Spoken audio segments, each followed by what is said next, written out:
گاهی وقتا توسط دلفین ها احاطه میشید. به هر جا که نگاه میکنید تصاویری از اونها رو میبینید. اینستاگرامتون پر از فیلم های از دلفین ها میشه. به پینترست میرید و اونجا هم کلی آرت های مرتبط با دلفین ها رو مشاهده میکنید. حیوانات و قلمرو حیوانی یکی از پشتیبانان و حامیان انسان ها توی سفر زمینیشونه.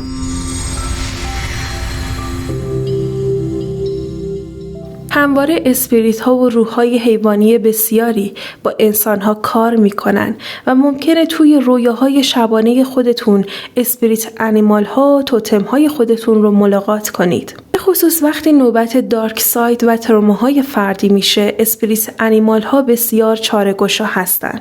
اما با وجود تمام زحمت‌هایی که برای رشد بعد معنویت می‌کشیم، گاهگداری به خنده و شادی و بازیگوشی هم نیازمندیم. ما توی زندگیمون هم به ساید جدیت نیاز داریم و هم به ساید فان. چون زندگی یک انسان خیلی پیچیده است و اون به تمام ابزارهای ممکن نیاز داره تا بتونه تجربه زمینی خودش رو هندل کنه. حیوانات یک منبع بسیار بزرگ از آرامش، راحتی، شادی و عشق هستند و اگر بخوان به راحتی قادرن ابعاد بسیاری رو توی محیط اطرافشون و انسانهای دور و برشون رو هیل کنن. دلفین های عزیز یکی از حیواناتی هستند که ابرفرشته الهی جولز عزیز باهاشون کار میکنه. با حضور یافتن دلفین ها، جولز عزیز داره حضور خودش رو به این طریق به دیگران یادآوری میکنه. دلفین ها یکی از اولین موجودات ماورایی و فرازمینی به روی این سیاره هستند که روح بسیار شگفت انگیزی دارن. اونها از سیستم ستاره دیگه به روی زمین اومدن تا توی این تجربه زمینی بخشی از این تجربه و پروژه زیبای زمینی باشن. حتی بعد از سقوط آتلانتیس، دلفین ها آگاهی فراابعادی، جیومتریک های مقدس، اتصال به سورس رو توی خودشون همچنان محفوظ نگه داشتن. در تمام این 13,000 سال پخش کننده آگاهی ناب الهی برای تمام ساکنان زمین و خود گایا بودن دلفین ها. ابرفرشته عزیز جولز با رنگ های سبز و آبی متعلق به دریا و اقیانوسه. با خودش، با حضورش شما رو به دست نخوردنی ترین اماکن باستانی به عمق اقیانوس میبره و اونجا شما رو با انوار کرایست شستشو میده. هر نوع درد در حافظه سلولی شما رو میشوره. تمام خاطرات مرتبط با سقوط تمدن‌های بزرگ، جنگ‌های تاریخی بزرگ، چه توی این سیاره چه فراابعادی و دیگر یونیورس‌ها رو با عشق الهیش هیل میکنه. اون با نور کرایست 12 سیستم چاکرایی شما رو باز میکنه و در نهایت یک همسویی بسیار زیبا مثل یک اثر نقاشی توی حاله شما از خودش به جای میذاره که هر وقت دوست داشته باشید میتونید به این مدیتیشن برگردید و مجدد همه اون احساسات خوب رو که برای بار اول با جولز تجربه کردید از نو زندش کنید. در سرتاسر زمین اندک افرادی درباره حضور جولز به روی زمین مطلع هستن. یعنی اگه که بخوام تعداد این افرادی که میدونن و باهاش کار میکنن و بشمرم خیلی محدوده. پس ما اینجا هستیم که با کمک همدیگه این انرژی رو گراند کنیم و در اختیار سیاره و افراد زمینی قرار بدیم. تنها اشخاصی قادر شدن جولز رو بشناسن که کانکشن خوبی با اقیانوس و دراگون‌های عنصر آب و دلفین‌ها و نهنگ‌ها و دیگر موجودات شگفت انگیز دریا دارن.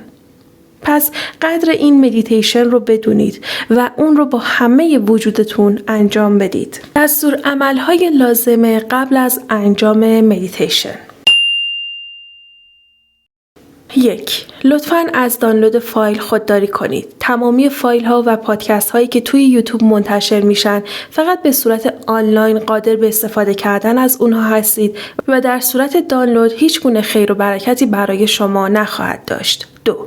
برای انجام این مدیتیشن و هر مدیتیشنی که توی پیج من منتشر میشه شما میتونید اون رو به صورت نشسته، درازکش، ایستاده، در حین قدم زدن یا رقص از این مدیتیشن استفاده کنید و اون رو پلی کنید. لطفاً در حین رانندگی و انجام کارهایی که نیازمند دقت و توجه و تمرکز 100% شما هستند این فایل رو پلی نکنید و در صورت نیاز اگر که فردی هستید که تصاویری میبینید که از اون تصاویر میترسید و نگران هستید تصاویر ناخوشایند در طی مدیتیشن مشاهده کنید میتونید چشمهای خودتون رو باز نگه دارید. هیچ نوع محدودیتی برای شما وجود نداره. شماره 3.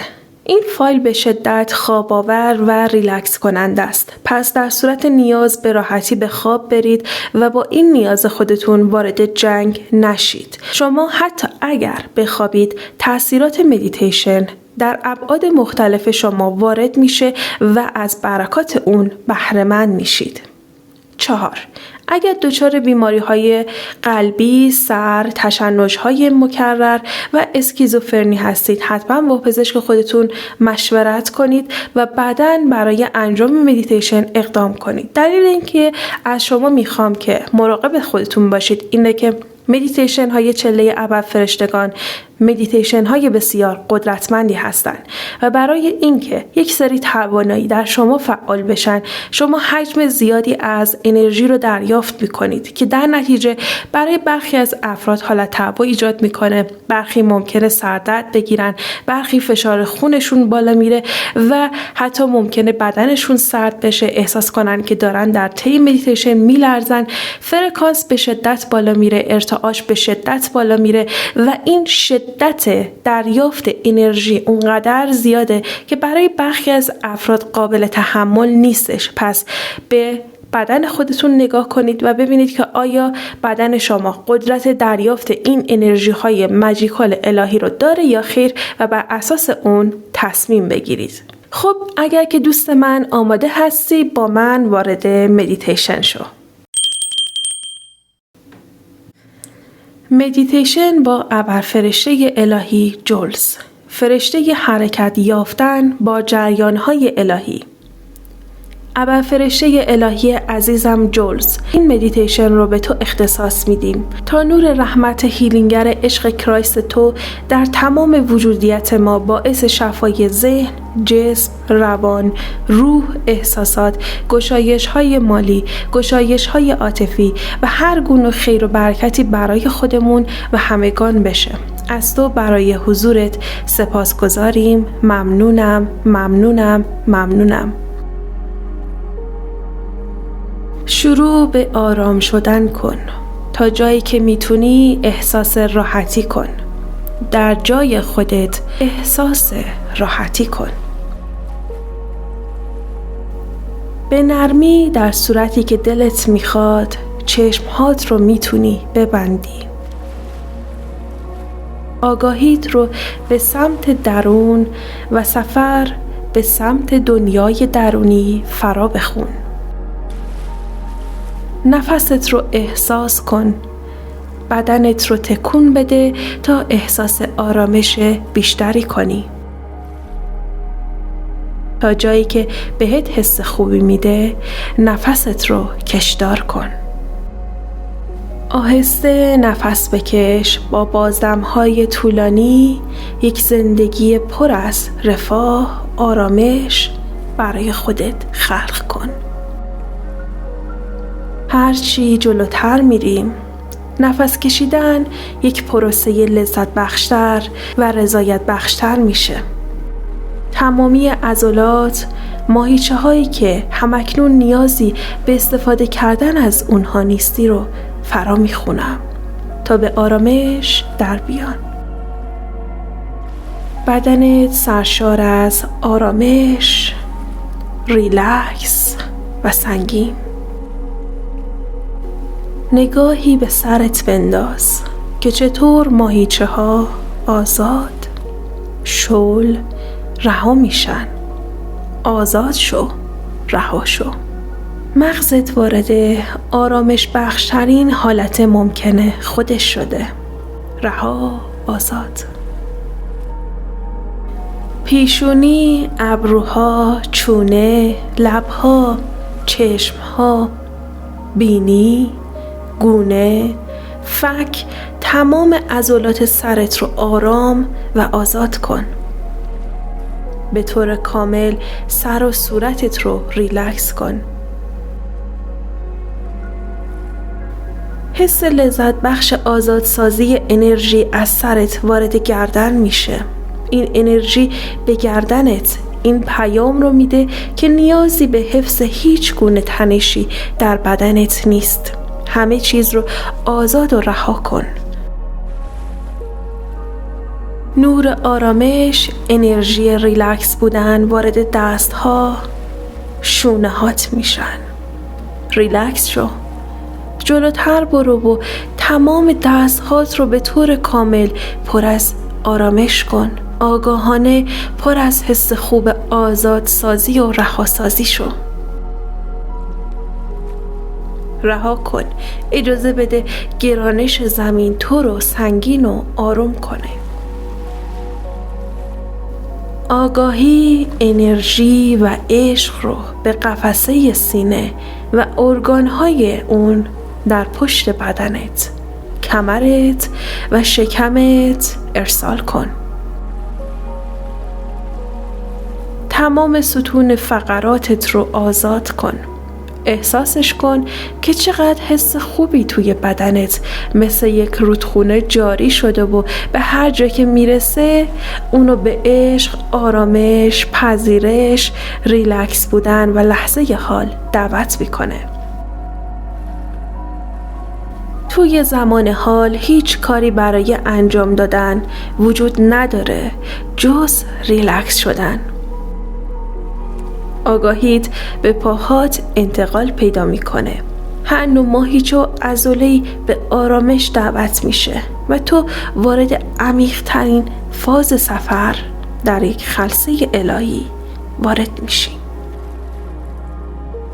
مثل یک چسب حس میکنی به زمین متصلی، چسبیدی، سنگین و سنگین شدی. پر از آرامش و ریلکس بودن. آسون، آسون، آسونی. به واژه آسون فکر کن که چقدر همه چیز آسانه. همه چیز برای تو مثل آب خوردن آسون و راحته. درست مثل وقتهایی که میری شنا، روی سطح آب شناور هستی. اگه از آب میترسی نترس. اینجا خبری از آسیب دیدن، غرق شدن، زخمی شدن نیست. کسی بهت آسیب نمیزنه چون کاملا مورد پروتکشن یک ابرفرشته عظیم هستی که در تمام طول مدت مراقبه همراه توه. این تجربه اونقدر شفا بخشه که به جز خیر و برکت و شفا هیچ نتیجه دیگه برای تو نمیتونه داشته باشه. پس با خیال راحت شناور شو، بدنت رو به آب بسپر و به توانایی های خودت اعتماد کن. تو در نورهای سبز و آبی زیبایی در حال پیچیده شدن هستی. مثل یک ساندویچ در دل نورهای روشن و درخشان جولز، مثل یک ساندویچ داری پیچیده میشی. وقتی جولز به دور تو به عنوان یک نور تابیده میشه، دیگه تو از آب نمیترسی. وقتی به عنوان یک ساندویچ پیچیده شدی، دیگه تو با آب برخوردی نداری، بلکه جولز به دور تو پیچیده شده. بین تو و آب و تمام خاطرات مرتبط با آب یک فرشته قرار گرفته. تو در یک لحظه در یک محفظه نورانی از جنس عشق ناب الهی قرار میگیری. به قدرت تجسم و تخیلت و داده های ذهنیت اعتماد کن. نورهایی برات ظاهر میشن و در سطح اقیانوس در نورهای خیره کننده خیرخواهانه جولز پیچیده میشی. توی عشق، نور. در مرکز این تجربه حضور داری و حس می‌کنی توی اون شناور شدی. احساس آرامی و آرامش همینطور. هی آرامش بیشتر، هی بیشتر از قبل آروم میشی. دور تا دورت رو دراگون‌های عنصر آب فرا میگیرن. دراگون‌هایی که به رنگ آبی و سفید درخشان هستن و توی دل آب در دیگر ابعاد زندگی میکنن. دراگون‌های عنصر آب، شناکنان با چشم‌های ابعادی بالا، دور تا دور تو شروع میکنن به شناور شدن. دراگون‌ها با شنا کردن به دور تو یک ورتکس، یک گرداب الهی میسازن و به این طریق یک سازه و جیومتری مقدس به دور تو با نورهای طلایی کرایست شکل میگیره. با پیله هایی از جنس عشق دور تا دور تو پیچیده میشه. آماده‌ای که وارد یک پورتال ماجیکال بشی، قادری در اعماق اقیانوس در یک سایت باستانی به روی زمین عجایب شگفت انگیزی رو تجربه کنی، در کمال آرامش و امنیت کامل توی آبهای شفاف و تمیز و درخشان فراابعادی با کمک نورهای دراگون‌ها و فرشته الهی جولز در درون پورتال شناکنان به سمت دیگه‌ای حرکت می‌کنی و می‌بینی که حرکت کردن چقدر سریع و راحت و لذت بخشه. انگار که یک سوپر پاور بهت وصل کردن که به راحتی میتونی توی آب حرکت کنی، دقیقاً مثل تجربه‌ای که مردمان مو و آتلانتیس توی آب داشتن. با تمام انرژی های حامیگر پر از امنیت خاطر هستی، بنابراین میتونی از این سفر کلی لذت ببری. همچنان که داری یک سفر هیجان انگیز رو تجربه می‌کنی، دلفین‌های نقره‌ای ابرفرشته الهی جولز نظر تو رو به خودشون جذب می‌کنن. یکی از این دلفین‌های بازیگوش با کنجکاوی و انرژی شادابیت و سرزندگی بهت نزدیک میشه. دور تا دور تو شروع میکنه به چرخیدن، زیر پاهات شناور میشه. به چشمهاش که نگاه میکنی یک موجود بسیار بازیگوش رو میتونی ببینی. شیطنت از چشمهاش میباره. حس شادابیت و تر و تازگی دلفین به قلبت سرازیر میشه. دلت میخواد دلفین رو بغل کنی. بغلش کن. ببوسش، لمسش کن. وقتی سرش رو توی دستهات میگیری و اونو به روی سینت میذاری، پترن مقدس قلبت فعال میشه و از قلبت یک شبکه رنگی انرژیایی با نورهای زیبایی که تو قادر به دیدنش هستی ساطع میشه. حالا وقت اینه که بقیه دلفین ها هم به داستان ما اضافه بشن. اونا رقص کنان به دور تو میرقصن. دراگون های آب هم به جریان اضافه میشن و اونا هم به دور تو شروع میکنن به ساختن یک سازه جیومتریک و این سازه رو برای تو حفظ میکنن. این موجودات بهشتی بهت اعتماد و ایمان دارن. به همین علته که با انوار الهی خرد دانش لموریا، مو و آبهای پرخرد آتلانتیس رو در رشته‌های عصبی بدنت بیدار میکنن. یه سری حس‌های عجیب برای برخی از شما توی بدنتون بر اثر این اکتیویشن حس میشه. تصاویر ممکنه کمی نامبهم باشه. احتیاجی به تعبیر و تفسیر و دنبال کردن چیزی نیست. فقط توی این لحظه از این گردش و اکتیویشن لذت ببر. دلفین ها و دراگون ها شما رو به سمت یک شاخه نور درخشان آبی و سبز هدایت میکنن.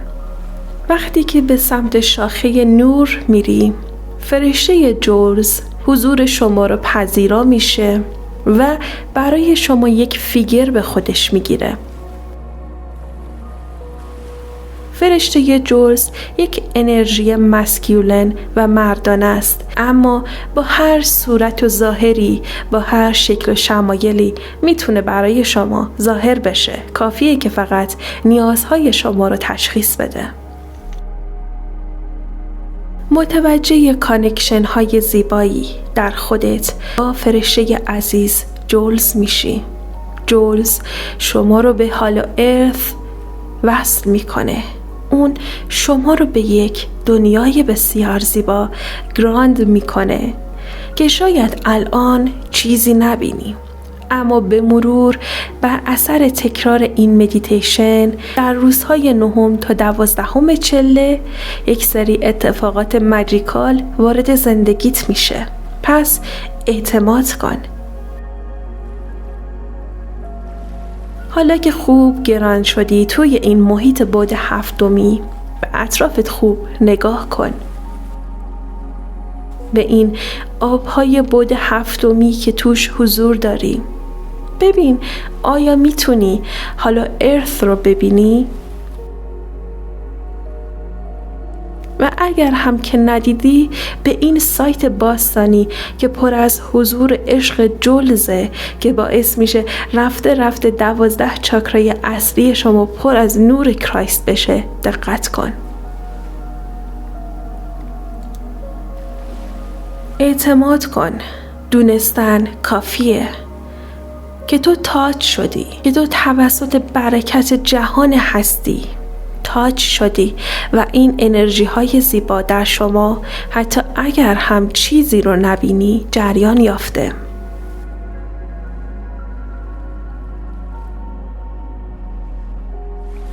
دوست عزیزم، دوستت دارم. دیانا ویتا اسپرالس. بدرود.